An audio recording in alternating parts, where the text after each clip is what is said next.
Welcome back to another episode of Ready. So last podcast, we talked about going back to school. Now with kids going back to school, that means that it's freeing up some time. So let's talk about dating after divorce. Ooh. Now that we talked about the financials of school, all the headache is over, let's move into a little bit more of parent free time.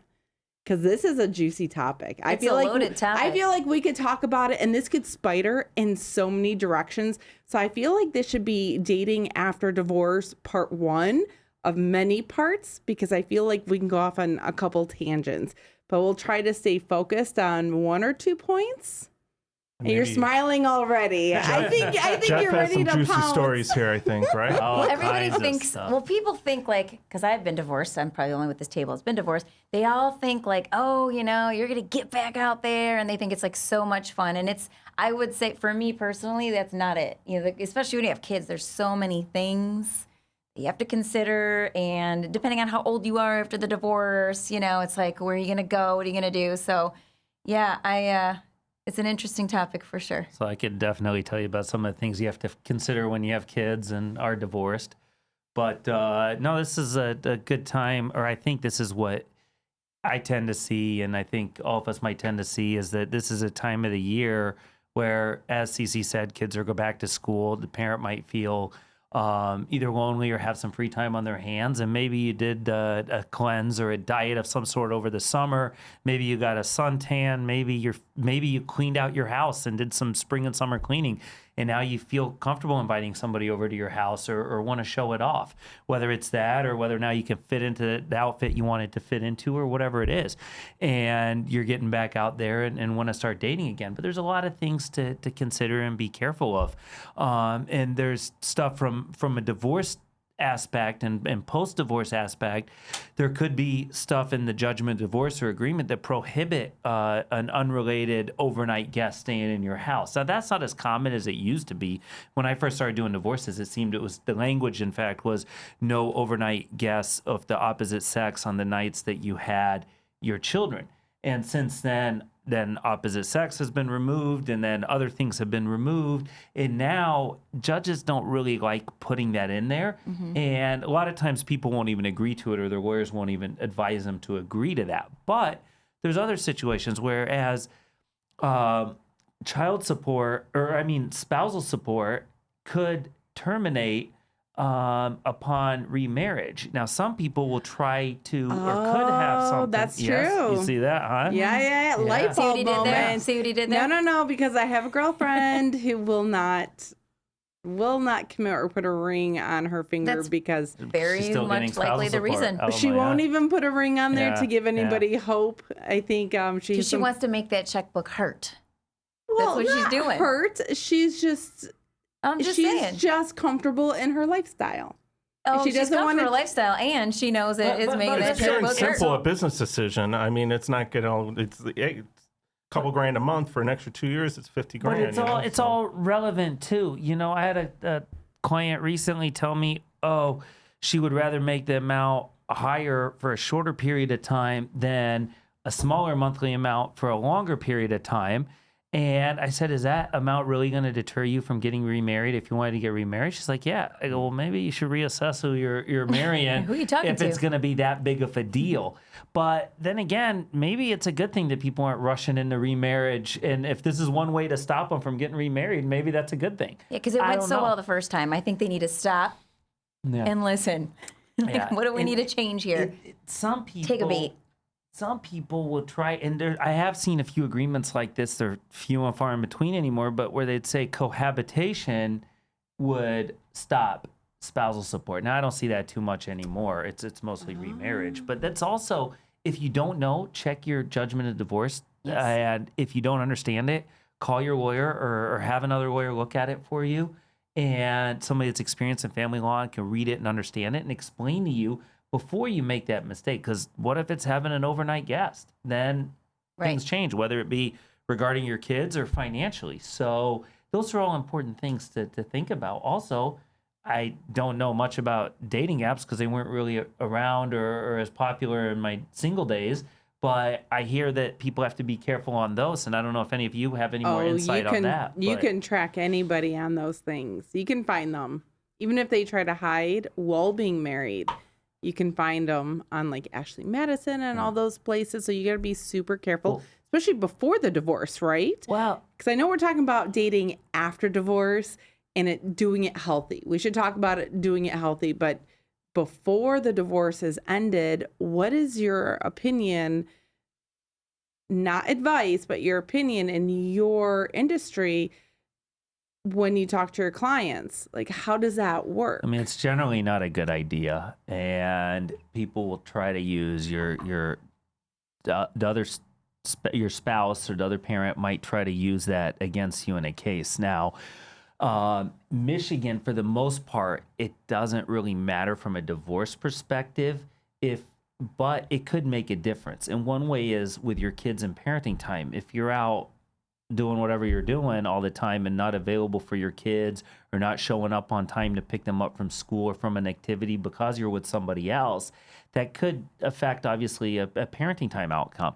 But also, financially, it's Michigan's equitable division. So usually equitable is fairly equal, right? But equitable is what's fair. And what's fair is if you're spending money to carry out an affair that should be marital money and should be in that pot that you're dividing when you get divorced, but it's not there because you used it to support your girlfriend or boyfriend or whatever it is.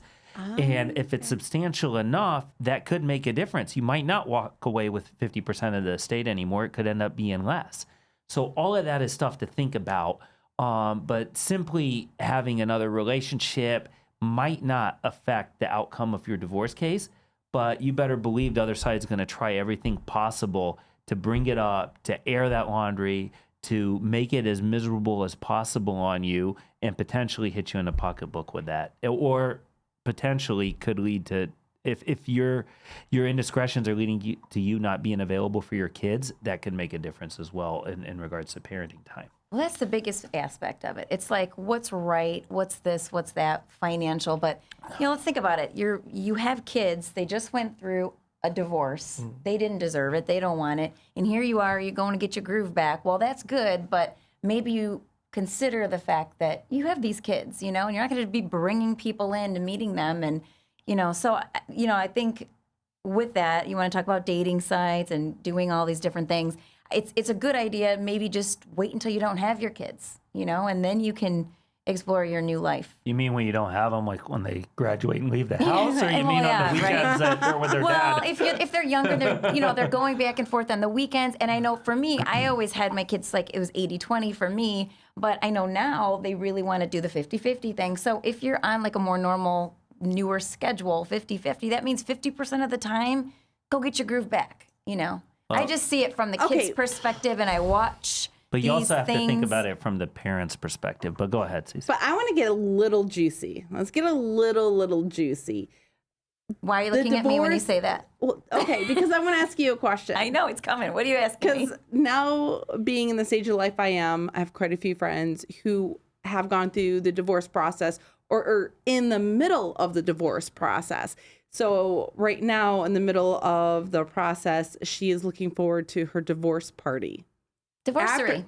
Is that what it's called? Absolutely. I just had my 10-year divorsary, and I took myself shopping. The initial one's a party, right? And but the first one, is it a party? It's kind of like the opposite, or the same thing as like the bachelorette party. Well, listen, I got an answer for you. My friends didn't know what to do. They were like, "Do we throw you another shower because you're losing some of your stuff?" Which I didn't really lose a lot of the stuff I was fine with, but they're like, "You're getting a new house. Do we do a like?" They didn't know what to do, right? And I was like, I want you to take me to New York. I had never been there. So 10 years ago, that's what we did.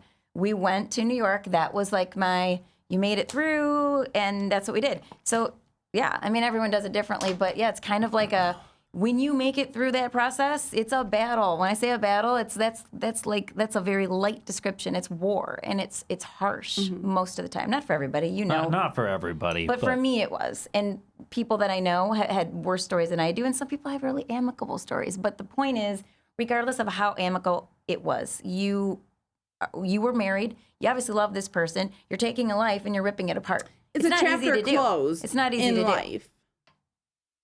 So yeah, I don't went to know New if York. you, That's what we if you did. could say you obviously love that person. Some people get married that don't love each other.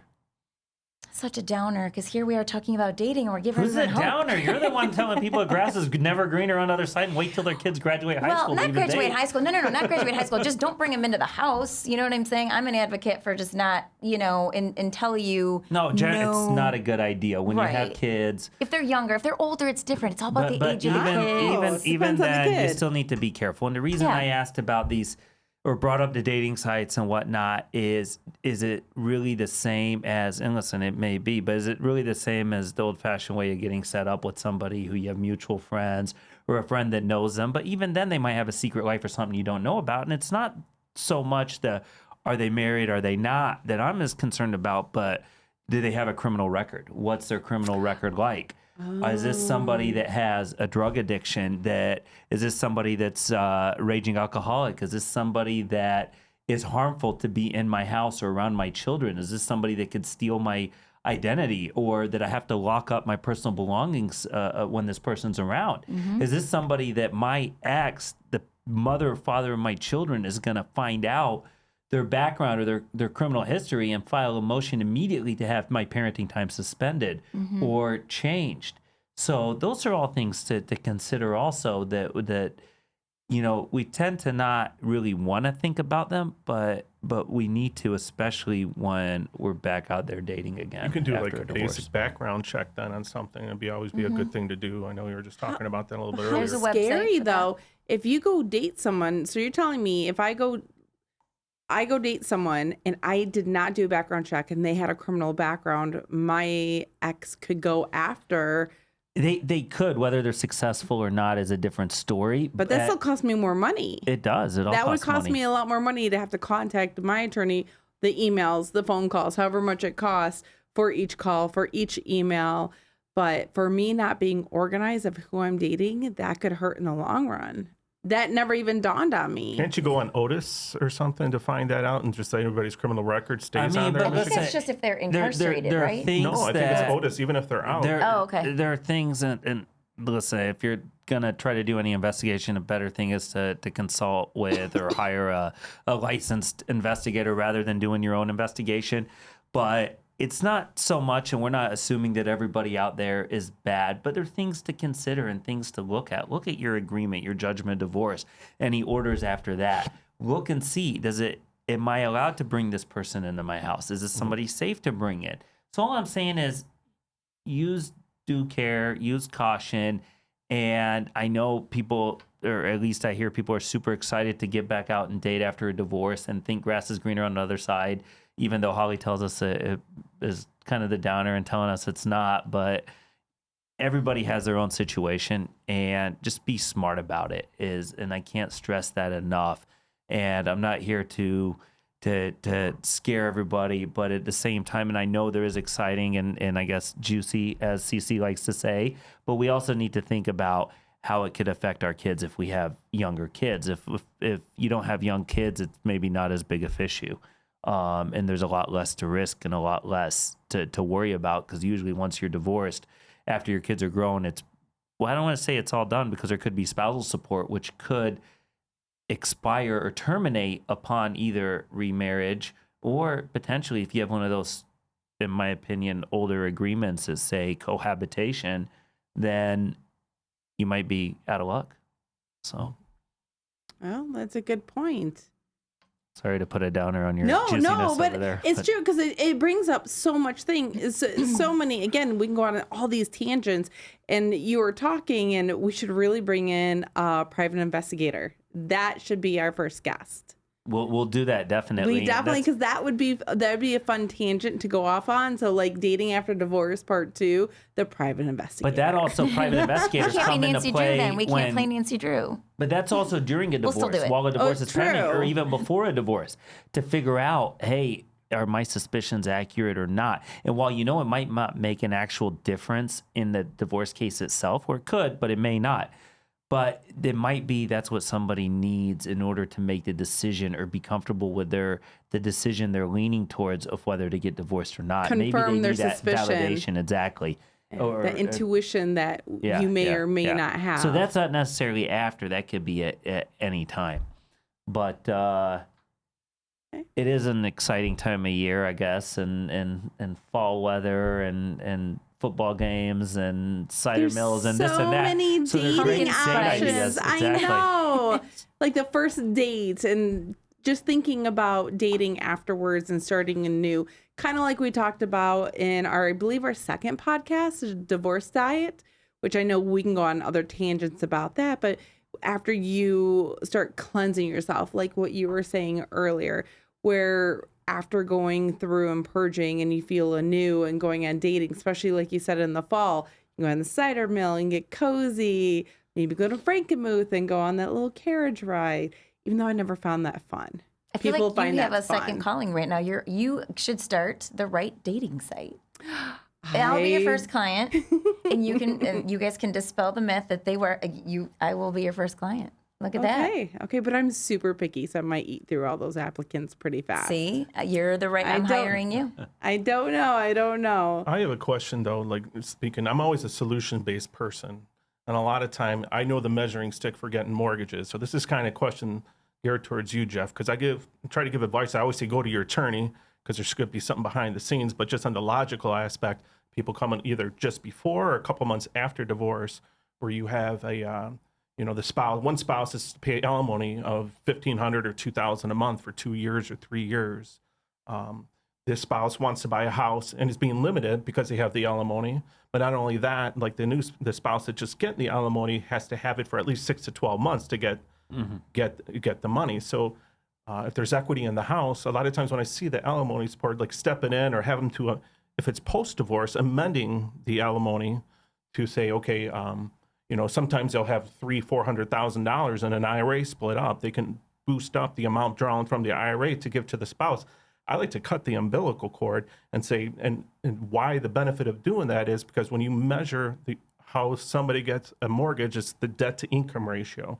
Mm-hmm. So whether you can use that income, a lot of times alimony, you can't use the income, but you have to use it against the person that's given it. You take that away, everybody's happy, and he can get his house and she can get her house.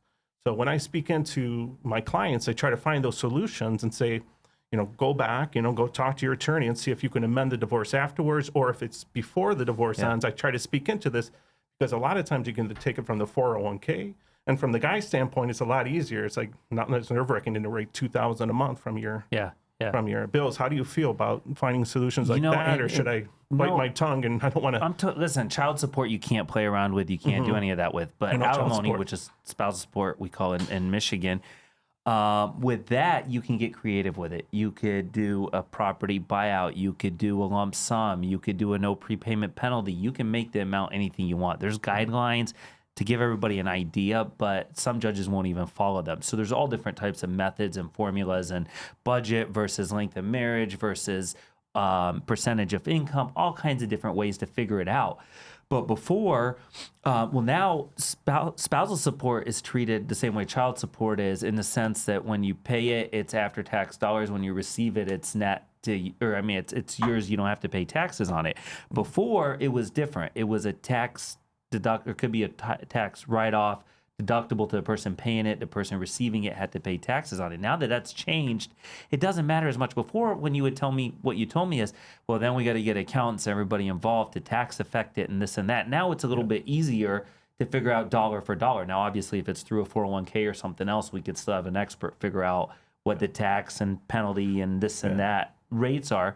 But there's quadros and different mechanisms, which we could talk about at a later time, to figure all that out. But you're totally right. I'm totally on board with that. And can it be amended or modified at some point? Potentially. Sometimes it's a non-modifiable, but it would be non-modifiable as to the amount and the term. But it doesn't mean that if, and sometimes we could put in there no prepayment penalty, or like you said, you can roll over equity or do something else to make up for that. It's just like cutting the umbilical cord, because a lot of times my mind, I guess not to step into your world, takes the logic of the situation and say, you want a house, cut the umbilical cord. And there's ways to do that, to tap out on the equity, the 401ks, whatever it may be. There's several times. And actually, those are my most exciting loans that I did, because people are like, two people, this guy couldn't refinance and she couldn't purchase the house. And just like one amended divorce, one time it was, and I think I mentioned this to you, was the car loan was in his name that was technically she was using. And the alimony, he had to pay her.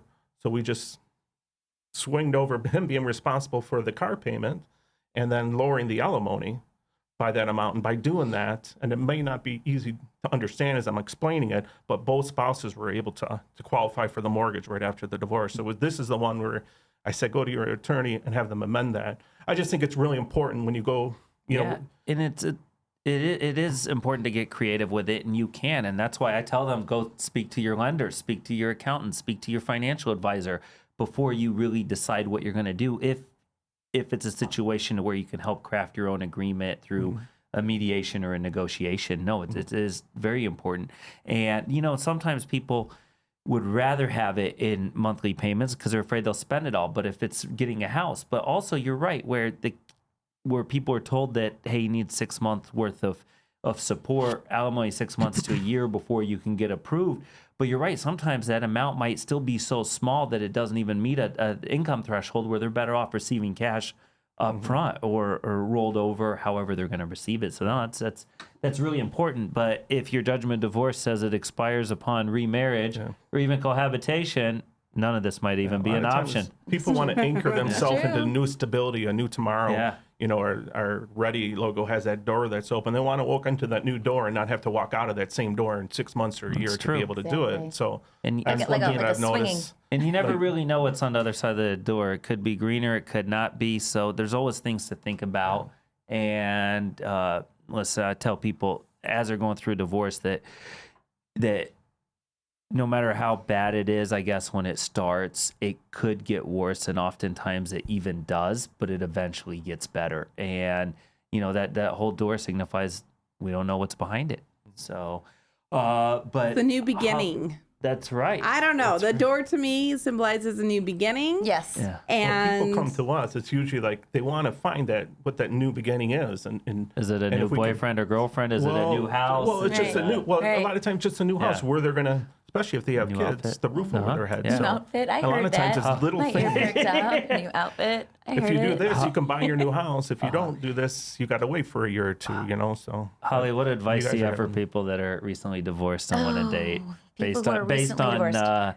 personal Okay. experience? If you want to share any of that. I'm happy to share. So wait, I is will this the say. juicy part? Well, Do I I'm going get to start out some with giving you some juice? practical stuff that I learned. I went through a group called Divorce Care, which I really always advocate. If you're going to get back out there, they say for every 4 years that you've been married, you should be single for 1 year. So I did like the math, and I was like, so I should be single for like 3.5 That years. seems like complicating it seems too like much. dog I years. know. That's like But the what they're opposite trying of to- juicy. Right. It's the opposite of juicy. I'm not saying everybody follows it. I don't think That's anyone too does. logical for me right now. That is so that's what they tell you. And the reason Okay. they tell you is because you've got all this stuff in your head. And I will tell you, trying to date now, I've been divorced for 10 years, right?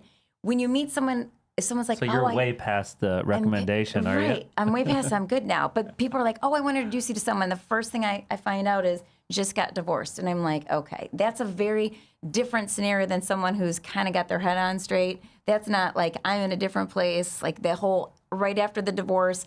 I think it has to do with if you have kids, how much you have kids. I had my kids all the time. They were little. My head was in a different place. I was like getting into real estate. I really wanted to focus on getting my life on track, getting it back together, making a life for my kids. So as boring as that is, Jeff's looking at me like, this is not what I wanted to hear. As boring as that is, it's the truth. That's what I did. But I do believe in everyone I talk to that's getting remarried, almost all of them met someone on a dating site. So have I tried them? Yes. Successfully? Not so much. I usually go out one time and I'm like, okay. And then you feel like you have to break up every time because it's almost like these dating sites. I never realized about guys. I thought girls were the ones that were more emotional and clingy, but it's kind of the opposite. It's like, you know, you go out one time and you're like, oh, it didn't work out. Well, why?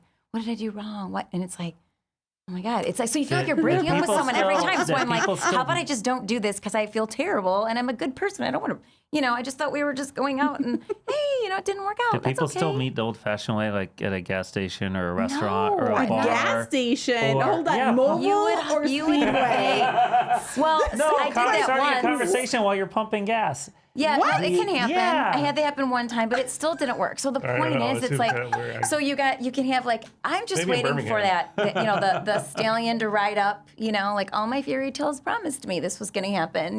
Where's the Prince Charming? But he's not. The Disney he's not promise. Coming. That's I mean, for at sure. a gas station, you already know what kind of It's car not they coming. drive, and you could probably peek in the window if it's not tinted and tell whether they're clean or not by what's in their car. Check the What's, credit card that he's There's, putting in. Is it But black? sometimes, What gas station do you recommend? Like which one? Is it old 76 or Oh my goodness. Total or? I The fact like that he can even Speedway. afford gas right now is winning. Oh, you you're know? right. That's a good point. And the guys that roll up with all of those, you're like, oh, He filled up wait a all the minute. way. He filled that full tank up with that 350. He's And like he brought the 150 thing. I don't know what it's in. called. He brought the extra things, filling that one up too. So I don't know. It gives a whole new benefit of staying in line in the Costco line. You can check out all the cars and everything. Yeah. And, Costco. But you know, even Oh, that dry Costco clean- line has to be Interesting dreaded. strategy. It's got to be even terrible. at dry cleaners, the post office, like the way people used to meet.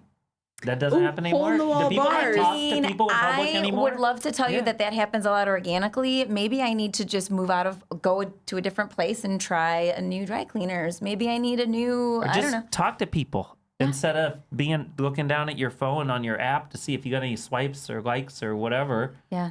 Try But you know putting that nothing away about and it, talking right? Yeah, to you know can about the try. You swipes can and see all. where people are stalking you now. Yeah. You can check into Facebook and see when they're going through pictures and stuff. Can't you do that? Oh my gosh, Facebook! I just learned this. So, Go back to your old high school. your profile will have a little green dot. Yeah, Someone of just showed me course. this. So people To know show if that you're online or on. To not. show that you're on, so you can turn that off. Because then people will message you and then they're like, "Oh, she's not responding." But here's the thing. Like, I don't I'll leave feel my like responding. Facebook up on my phone and I will have someone say, oh, well, you were on social media. Like, actually, I was not. I was on a meeting. And I realized my phone was still on the Exactly. app and I was nowhere near the social media site.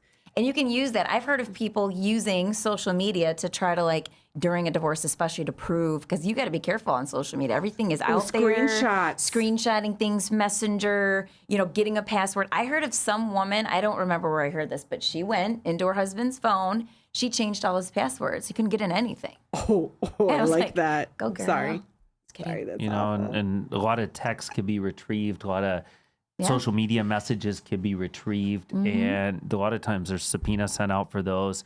There's people that could suck that information from a phone, even if you think you've deleted everything. So those are all things to be careful And of. that's Absolutely. during and before a divorce. So you have to be super careful. Or even if you're dating after a divorce and you happen to be dating somebody that's still married, and then their spouse or their spouse's attorney finds out, you could be dragged into their divorce case as well. Oh, gosh. That just sounds That sounds extra terrible. messy. So I want to talk and end our awesome podcast here about dating after divorce, because we're talking about cleansing. Now, Ken gave a challenge in the first podcast about losing 50 pounds. Please remind me 50 by 50. 50 by I 50. That's a slowly, challenge. Over the last 20 years, like when I ended my 30s, I was probably like 190 or so, 200, and then I was like the average. It's like I never about 5 pounds, like 2 steps forward, 1 step back, all the way up to I'm probably 250 right now. So Oh, well, no, we're but- going to see, because we brought in for your I challenge know. a wonderful, hold on, it's right here. It's Actually, I right always believe here. in doing things for yourself, and Yes. if I just did it for Scale. myself, I won't hold myself accountable. So I am. Let's throwing hold you myself in the accountable. limelight It's here, a okay? challenge. You got All right. this.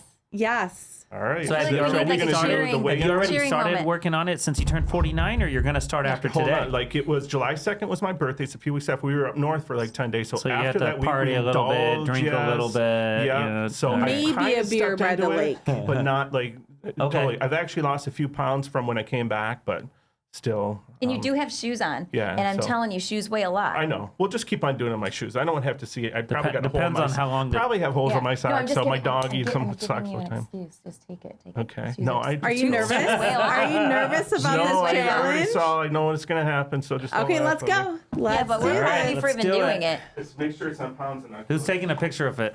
So down to the boxers or shoes on, clothes on? What are we doing? Okay, I'm okay. just doing the shoes. Just I'm not sure. We could do If we're that. doing We down could to do the the boxers, we boxer need shot. music at least for the poor guy. Come on. Okay, so 250.8. Does anybody want to come take a picture? What is it? 250.8. 200 and 250.8. 50.8. So shoes are at least 2 pounds. I know this for a fact. About 5 or But if he weighs himself with the shoes again, This but morning- next time, here's the Right. thing: when he loses the weight, he might be confident enough to voluntarily walk in his boxers to get on it. There you go. So that might be cheating a Now little there's because like then a he could have super lost some challenge. weight. We just Yeah. like shot that challenge right Next up. July, I'm going to be doing like one of those, like the wrestlers do. I'm going to be in the shower doing jumping jacks, There you go. put some chewing tobacco in and spitting. And all right, You we'll just go went that down a road. whole rabbit hole. I know. Just ask. I am going to lose. I am going to do it. 50 But by that's 50. that's a good segue Okay. because the divorce situation and dating, you know, people talk about the divorce body. I don't think I needed to lose a lot of weight after my divorce, but the stress and all of that and getting a new house and having to do sanding walls and doing all that stuff, you know, I was like, whoa, and just the stress of it all, you know, and We've been through the get back ringer, to a- Christina and I, the last 10 years. Sinkholes, just treachery, like floods and everything. There's been a Those sand lot. pits. So, you know, you can never have an excuse, but you really have to plug in and invest yourself into it. Right. And it's, and I'm talking to myself more than speaking wisdom into this because I haven't done that in a long true. time. And so. stress affects people differently. Like, for example, me, if I was like Holly, in the sense of she lost weight when she got stressed, I think is what you just said. Totally. Then I think I would be super skinny because I'm the opposite. I eat a lot. I eat everything in sight when I'm stressed out. my body Which just is burns most everything, and I'm like this all the time. It's terrible. I like my But you craft know what? hair. Horrible feeling. People like me are like, wow, that's great. I wish that was like that when I was stressed. So again, Yeah. you never know. You never know what's behind that door. Yeah. Okay. Well, Challenge with that accepted. exciting nugget of All right, information. we'll see you all next week. See you guys next week. Yes. Thank you, everybody.